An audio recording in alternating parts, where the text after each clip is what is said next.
Olá, galerinha linda, tudo bem? Cadê o sexto ano mais bonito que eu conheço?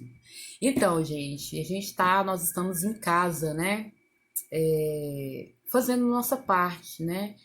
Para não propagação do vírus e para que, com isso, as autoridades, os governantes, os cientistas apontem para nós, né, uma solução, né, para a eliminação da Covid-19, né, do coronavírus, que causa essa doença tão triste que está rolando aí. Mas a gente gostaria de estar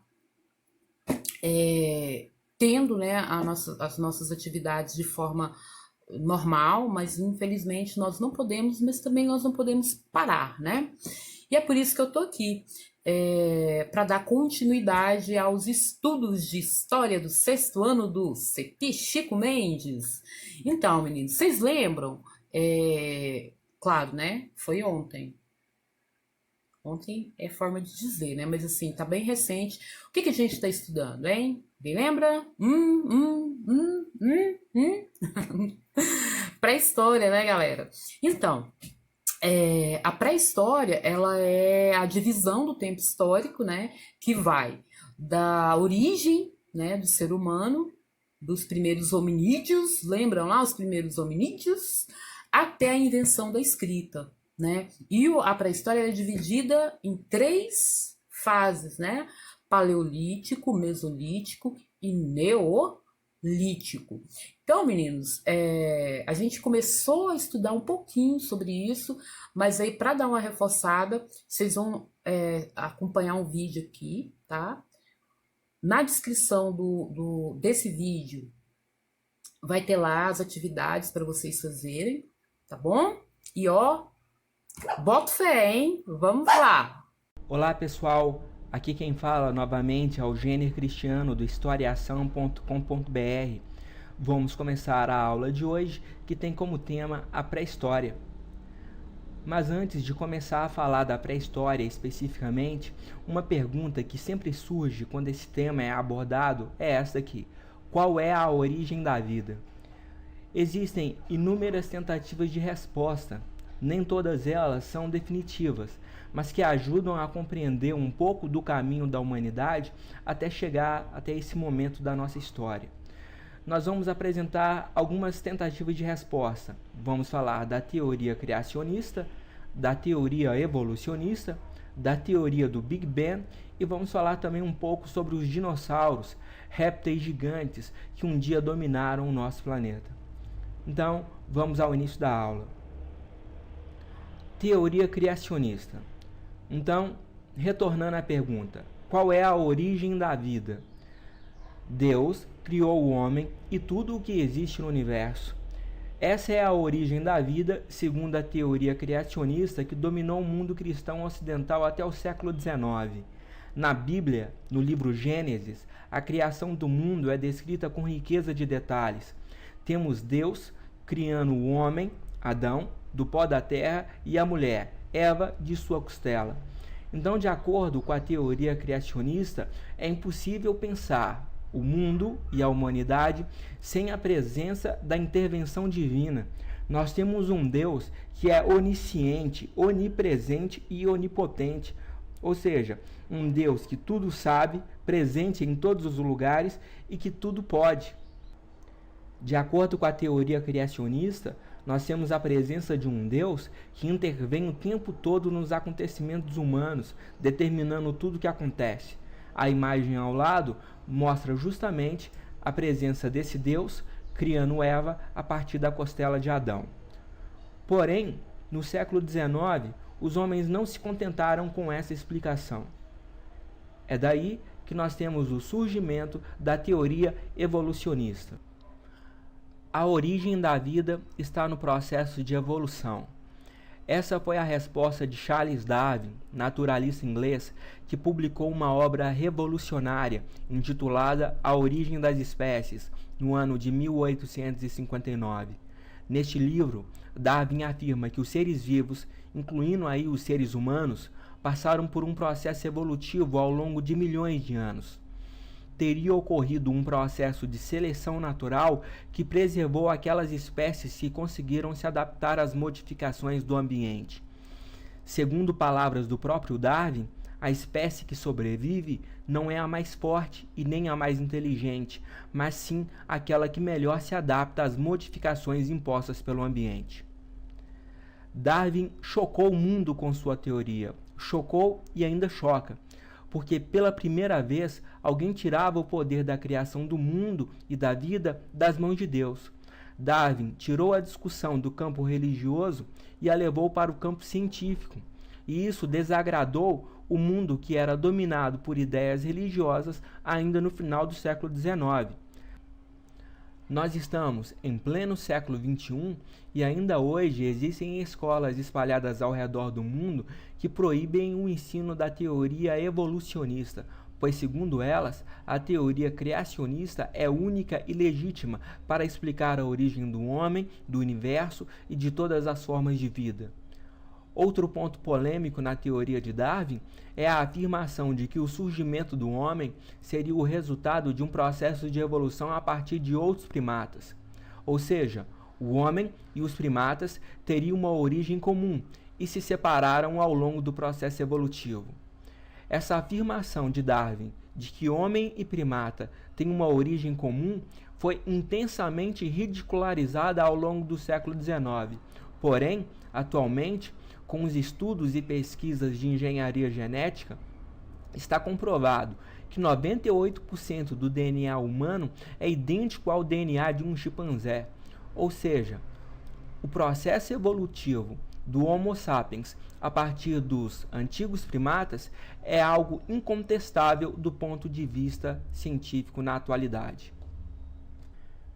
E assim nós terminamos a explicação da teoria evolucionista.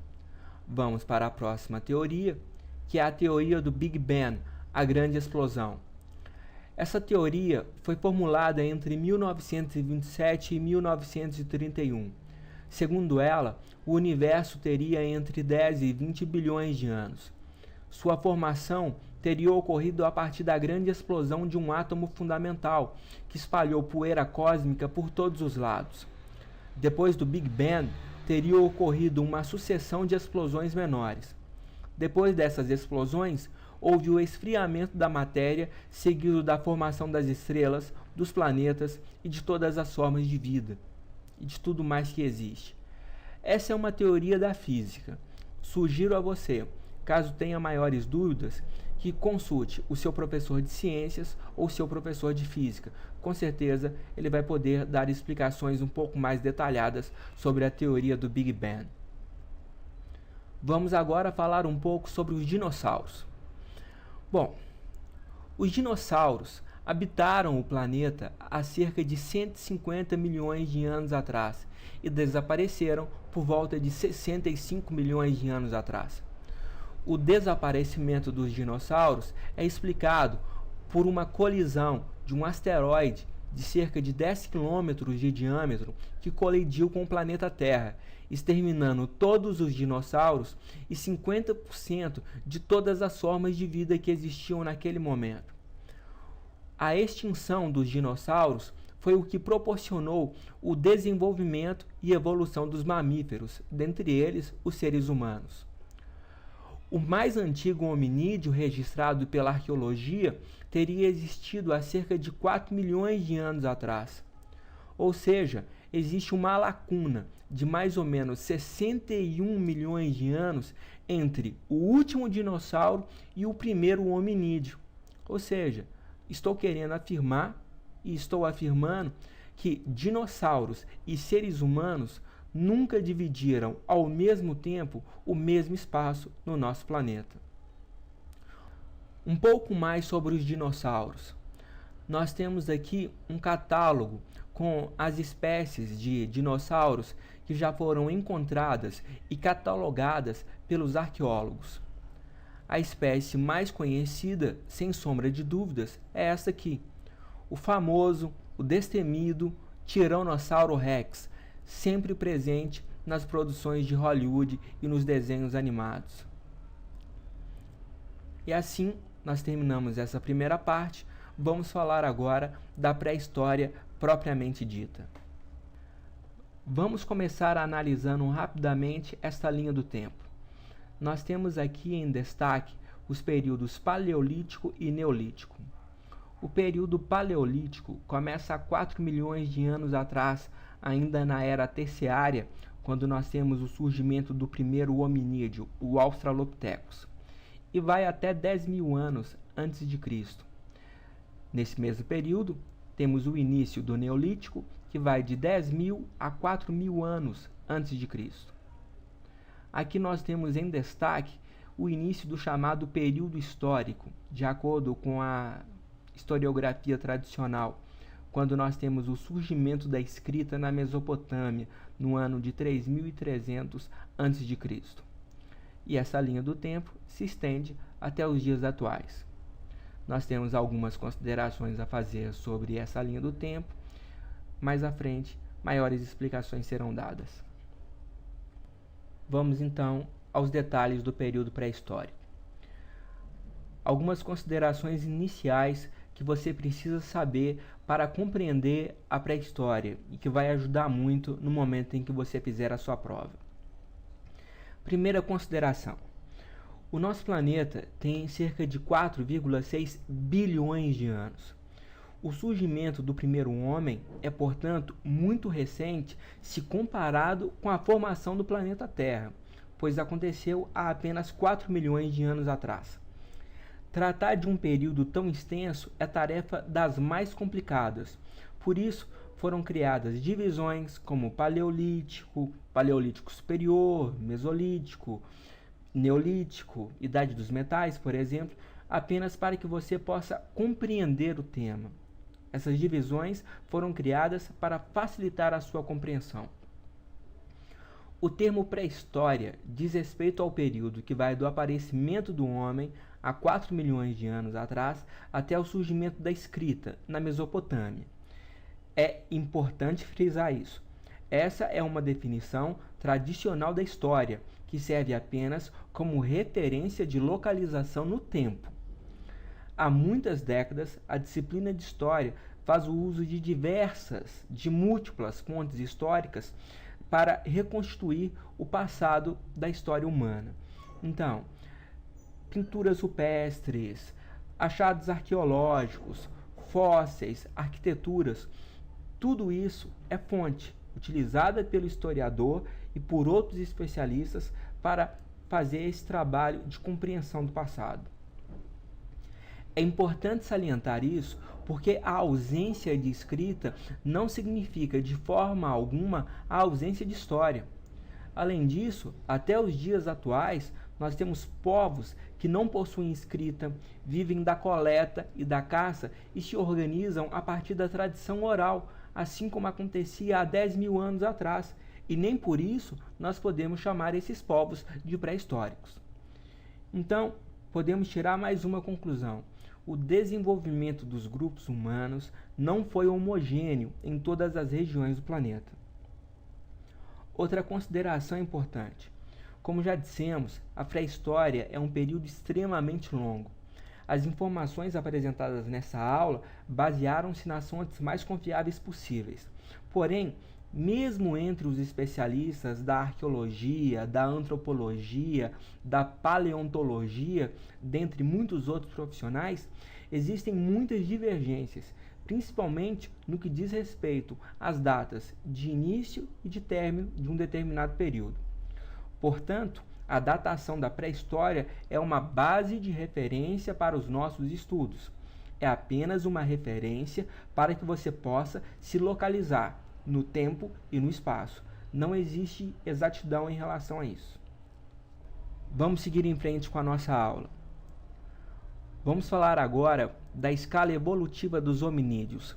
Vamos falar do caso do Australopithecus, do Homo habilis, Homo erectus e o Homo sapiens, destacando o que há de mais importante nessa escala evolutiva. Começando pelo Australopithecus, termo que significa macaco do sul. Era um bípede semi-ereto e existiu há 4 milhões de anos atrás.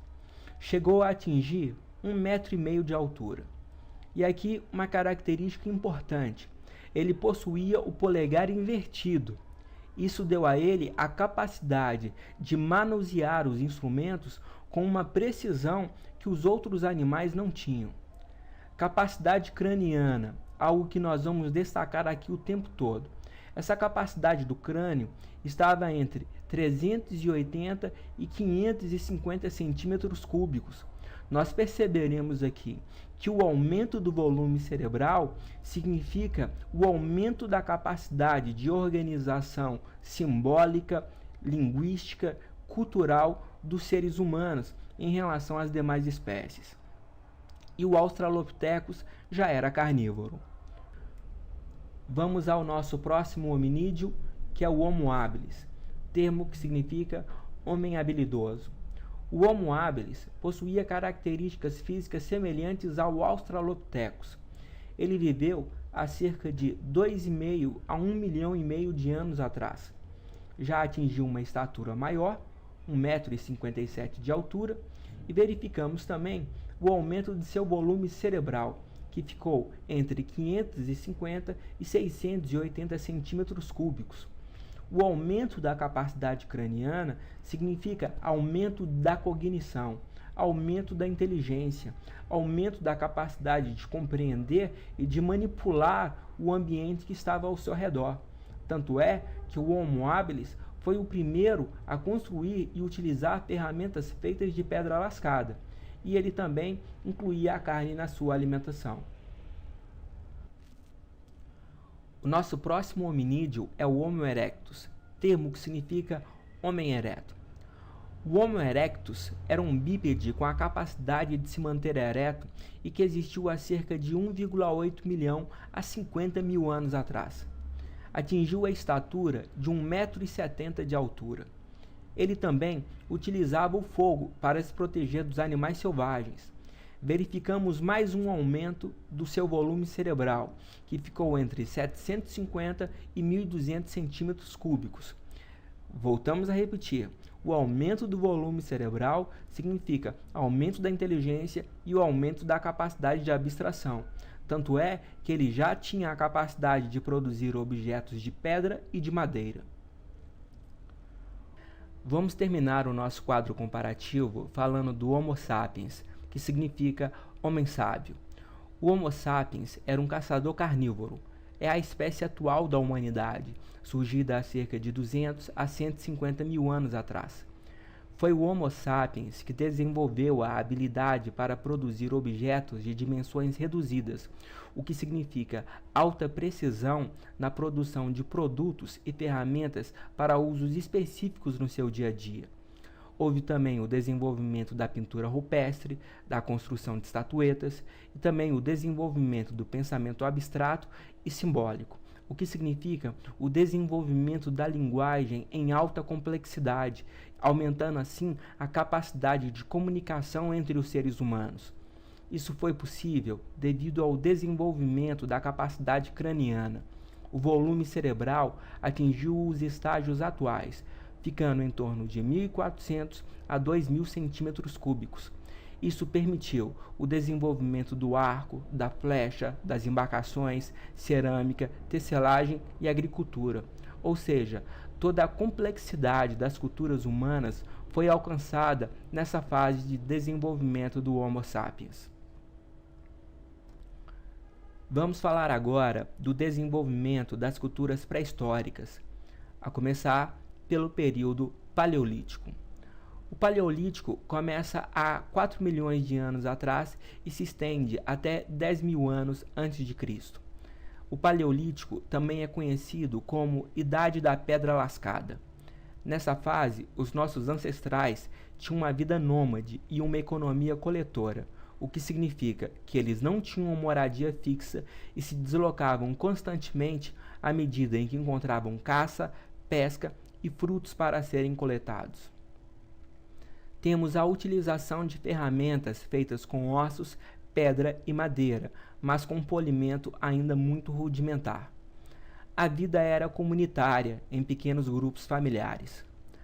O paleolítico pode ser dividido em duas fases: paleolítico inferior e paleolítico superior. No Paleolítico Inferior, além de todas as características citadas anteriormente, nós temos a ausência do domínio do fogo. O fogo ainda não é dominado pelos nossos ancestrais.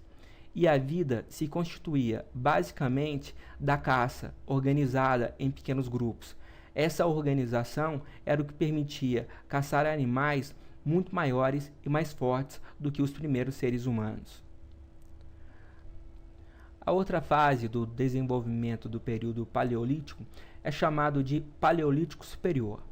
Atenção, pois essa fase também pode ser chamada de período Mesolítico. É nessa fase que os nossos ancestrais desenvolveram técnicas de domínio do fogo, que era utilizado para aquecimento nas noites frias, para o cozimento dos alimentos, para a iluminação durante a noite, que era um instrumento de defesa contra os predadores, e o fogo também era utilizado na caça. Temos também o desenvolvimento da pintura rupestre, que era encontrada em grutas, cavernas e também ao ar livre. A pintura rupestre sempre vai representar animais e figuras humanas. A pintura rupestre, ela faz parte do universo simbólico e religioso dos nossos ancestrais. Representar rituais de caça nas paredes funcionava como uma preparação para uma tarefa que iria garantir o alimento e a sobrevivência da nossa espécie. Vamos falar agora do período Neolítico. O período Neolítico começa há 10.000 anos antes de Cristo e vai até 4.000 anos antes de Cristo. Este período também é conhecido como Idade da Pedra Polida, pois os instrumentos que antes eram feitos de pedra lascada, que possuíam um acabamento mais rudimentar, foram polidos, aperfeiçoados e aprimorados para usos específicos dentro do cotidiano. Ocorreu também a domesticação dos animais selvagens, o que diminuiu a dependência em relação à caça. E aqui, uma das principais conquistas evolutivas e culturais dos seres humanos foi a Revolução Agrícola. O desenvolvimento da agricultura permitiu o abandono da vida nômade e a adoção do sedentarismo, ou seja, os homens não dependiam mais da instabilidade do clima para a obtenção de alimentos. Houve o abandono de uma economia coletora e a adoção de uma economia produtora. Os homens tornaram-se capazes de produzir os seus próprios alimentos, por meio da agricultura e por meio do pastoreio. Todos esses fatores conjuntamente permitiram o desenvolvimento do sedentarismo. Os homens não tinham mais que se deslocar constantemente em busca dos seus próprios alimentos, porque agora eles eram capazes de produzi-los. Sedentarismo mais o aumento da produção de alimentos teve como efeito o crescimento populacional e o aumento do tempo de vida dos grupos humanos. É nessa fase que ocorre também a especialização do trabalho, a criação das hierarquias sociais e a organização do Estado, ou seja, a divisão das tarefas dentro da comunidade até alcançar um grande nível de complexidade poderá ser visto quando nós estudarmos Egito e Mesopotâmia. Vejamos agora alguns detalhes. Nós temos aqui ferramentas feitas de pedra polida e o desenvolvimento da agricultura pelos grupos humanos. E o detalhe de algumas pedras polidas descobertas a partir do trabalho desenvolvido pela arqueologia. Vamos falar agora da Idade dos Metais, que começou a partir de mais ou menos 5.000 anos antes de Cristo. Essa etapa ainda faz parte do período Neolítico. As comunidades sedentárias desenvolveram técnicas de fundição e manipulação dos metais. A metalurgia do ferro foi importantíssima, pois possibilitou a produção de armas e de ferramentas mais eficientes e mais duráveis, que eram utilizadas tanto na caça quanto na agricultura. Além disso, aqueles grupos humanos que dominavam as técnicas de fundição tiveram uma vantagem competitiva na disputa por território que apresentava melhores pastagens para o desenvolvimento da agricultura e também para o pastoreio. Por volta de 4.000 anos antes de Cristo, nós temos o surgimento da escrita e o domínio da linguagem acelerou de maneira frenética o desenvolvimento das sociedades humanas, como nós veremos a seguir. Vamos agora para a parte final da nossa aula. Vamos falar um pouco sobre o desenvolvimento da escrita. A escrita surgiu em diferentes lugares e em diferentes momentos, de acordo com o desenvolvimento de cada grupo humano. Conforme nós já falamos anteriormente, até hoje existem grupos humanos que não se utilizam da escrita e se organizam a partir da tradição oral, o que reforça a ideia de que a escrita se desenvolveu de formas diferentes nas várias regiões do mundo. O uso da escrita esteve relacionado à religião, ao poder dos chefes políticos locais, à conservação dos calendários e à transmissão do conhecimento sem o suporte oral. A partir do momento que as informações e os conhecimentos puderam ser colocados em um suporte escrito, isso permitiu que a informação e o conhecimento ganhassem durabilidade. Dessa forma, a escrita possibilitou que as novas gerações recebessem de graça o conhecimento construído durante milênios a duras penas pelas sociedades antepassadas.